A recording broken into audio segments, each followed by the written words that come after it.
अस्सलामुअलैकुम ख्वातीन व हज़रात, उम्मीद करता हूँ आप लोग खैरियत से होंगे। मेरी ये वीडियो ख़ास कराची वालों के लिए है। कराची के लोगों से जब भी मैं मिलता हूँ या इंटरनेट सोशल मीडिया पे देखता हूँ तो वो ये एक शिकायत बहुत ज़्यादा करते हैं कि कराची जो पूरे पाकिस्तान में सबसे ज़्यादा टैक्स देता है, उसी की तरफ किसी भी हुक्मरान का ध्यान नहीं है। कराची को लावारिस छोड़ा हुआ है, जितनी हुकूमतें आई किसी ने भी कराची की तरफ ध्यान नहीं दिया। और ये बात किसी हद तक सच भी है। आप 80s का कराची देखें और आज का कराची देखें तो उसमें बहुत फ़र्क है। 80s में कराची कई ज़्यादा अच्छा शहर था और बहुत ही बेहतरीन शहर था, और आज का कराची आप देखें तो हालात बदतरीन हो चुके हैं कराची के। आप कराची का कंपैरिजन पाकिस्तान के सबसे बड़े सूबे पंजाब के साथ भी करते हैं कि पंजाब में जितनी भी डेवलपमेंट हो रही है, जितनी भी तरक्की हो रही है, वो कराची के टैक्स के पैसों से होती है। कराची का टैक्स का पैसा कराची में लगना चाहिए, लेकिन आप लोग कहते हैं ये पंजाब में लग रहा है और पंजाब में डेवलपमेंट का काम हो रहा है। आप अगर इस चीज़ में कंपैरिजन कर रहे हैं तो थोड़ा सा एक और चीज़ में कंपैरिजन करें कि आप किन लोगों को वोट देते हैं कराची की खिदमत के लिए और पंजाब में कौन से लोग आते हैं पंजाब की खिदमत के लिए। थोड़ा सा ये आप एक कंपैरिजन करें।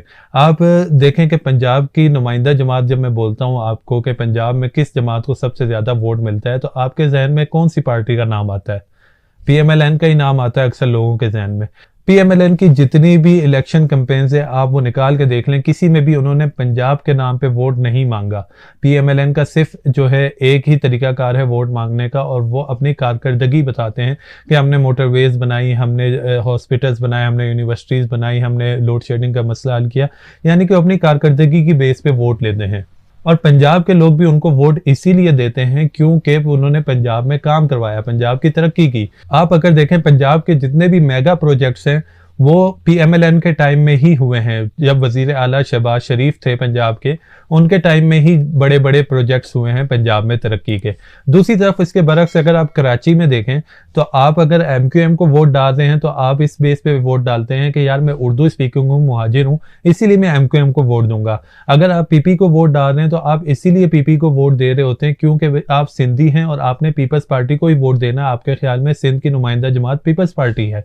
और अगर आप PTI को वोट डाल रहे हैं तो आपके ख्याल में जो बनी गाला में बैठा हुआ इमरान खान है वो बहुत हैंडसम है और अच्छी इंग्लिश में तकरीर कर लेता है, बातें अच्छी करता है, गैरत की करता है, इसीलिए हमने PTI को वोट डालना है। आप या तो लसानियत की बेस पे वोट डाल रहे हैं कराची में, या फिर आप लोग वोट डाल रहे हैं अपनी पसंद की बेस पे कि मेरी पर्सनल चॉइस क्या है, उस बेस पे आप वोट डाल रहे हैं। जब वोट देते हुए आप ये नहीं सोचते कि मैं कराची के लिए वोट डालूं, उस बंदे को वोट दूं जो कराची की खिदमत करे आके, आप हमेशा अपना सोचते हैं वोट देते हुए कि मेरी बरादरी का बंदा आ जाए, मेरी पसंद का बंदा आ जाए। आप जब अपना सोचते हैं तो फिर जब वो वोट लेके आता है और आपका नाजिम बनता है कराची का, तो आप उससे ये एक्सपेक्ट क्यों करते हैं कि वो कराची के लिए काम करेगा? वो भी तो अपने लिए ही काम करेगा, क्योंकि वोट देते हुए आपकी नीयत भी यही थी कि मैं अपनी पसंद की बेस पे वोट दे रहा हूँ या मैं अपनी बरादरी को वोट दूंगा, चाहे वो कुछ करे ना करे। अब जब वो आएगा तो वो भी काम उसी तरह ही करेगा। आपको अगर वोट देना है तो आप उन लोगों को वोट दें जो कराची का नाम लेते हैं, जो किसी भी लसानियत की बेस पे आपसे वोट नहीं मांग रहे।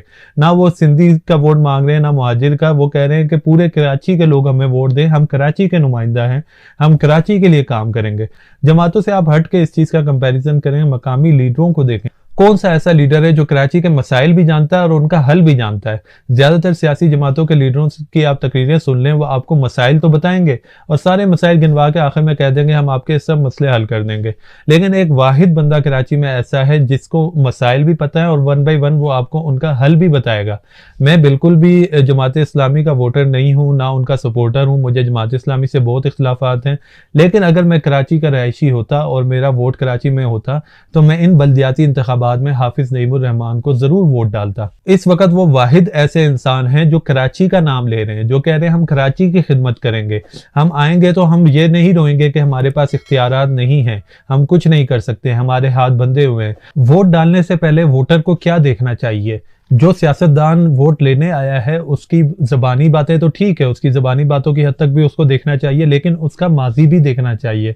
अगर आप जमात इस्लामी का माजी देखें कराची के हवाले से, तो जब भी कराची की तरक्की का जिक्र आएगा तो एक नाम सब कराची वालों बल्कि पूरे पाकिस्तान के जहन में आता है, और वो है नेमतुल्लाह खान साहब का नाम। नेमतुल्लाह खान साहब सन 2001 में कराची के मेयर बने और 4 साल वो कराची के मेयर रहे, लेकिन उनके बाद कितने ही मेयर आए और कितने ही गए, लेकिन आज तक नेमतुल्लाह खान साहब का नाम जरूर कराची वालों के जहन में मौजूद है। और जिससे भी आप पूछ लें कि किसके दौर में कराची की तरक्की सबसे ज्यादा हुई, तो वो नेमतुल्लाह खान साहब का ही नाम लेता है।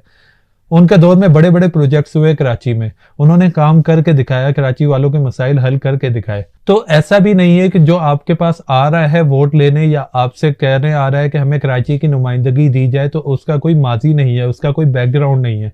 उसका बैकग्राउंड है और बहुत ही स्ट्रॉन्ग बैकग्राउंड है। मैं आपसे इतनी सी रिक्वेस्ट करूंगा, अगर आप चाहते हैं कि कराची के मसाइल हल हों और कराची भी तरक्की करे जैसे कि पंजाब में तरक्की होती है, तो आप उन लोगों को वोट डालें जो कराची की नुमाइंदगी कर रहे हैं, जो कराची का नाम ले रहे हैं और कराची के लिए काम करना चाहते हैं, ना कि अपनी बरादरी या अपनी जबान वाले लोग या अपनी कौम के लोगों के लिए काम करना चाहते हैं।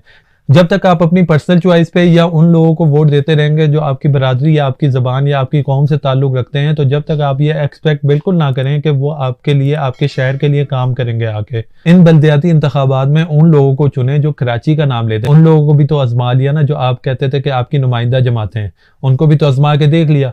अब उनको आजमाएं जो कराची के नुमाइंदे हैं, जो कराची का नाम लेते हैं और कराची के मसाइल भी जानते हैं और उनके हल भी बता रहे हैं आप लोगों को। अगर अब भी आप ऐसे लोगों को वोट नहीं देते जो कराची के लिए काम करना चाहते हैं, तो आपको यह हक बिल्कुल नहीं पहुंचता कि आप बाद में ये शिकायत करते पाए जाएं कि यार कराची के टैक्स के पैसे पूरे पाकिस्तान पे लगते हैं और कराची को हक नहीं दिया जाता, कराची की तरफ कोई नहीं देखता।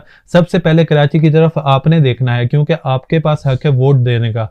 आप वोट का सही इस्तेमाल करें।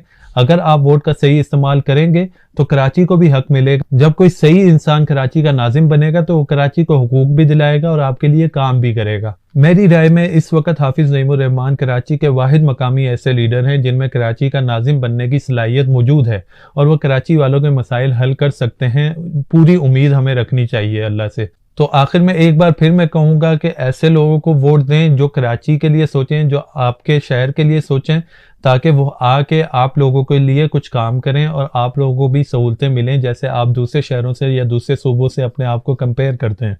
इस वीडियो को मैं यहीं एंड करूँगा। अल्लाह हाफिज़।